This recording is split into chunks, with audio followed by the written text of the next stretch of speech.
Voluntaryong sumuko ang 5 dating miyembro ng Communist Terrorist Group at Unit Militia sa magkakahiwalay na operasyon ng Philippine National Police at Armed Forces of the Philippines sa Leyte, Eastern Samar at Northern Samar mula Hulyo 25 hanggang 28.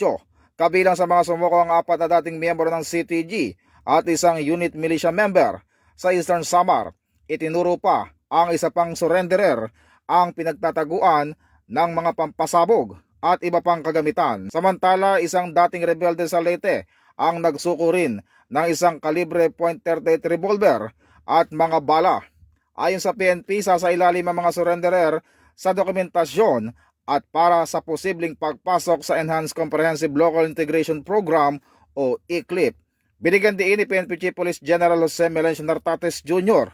na patunay ang mga pagsukong ito ng lumalakas na tiwala ng mga dating rebelde sa mga programa ng pamahalaan para sa kapayapaan. Hinihikayat din niya ang iba pang miyembro na talikuran ang karahasan at samantalahin ang pagkakataong makapagsimula ng bagong buhay kasama ang kanilang pamilya.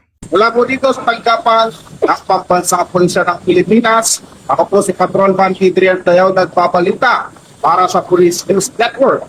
Alagad ng para sa tagataguyod ng Balitang Pulis.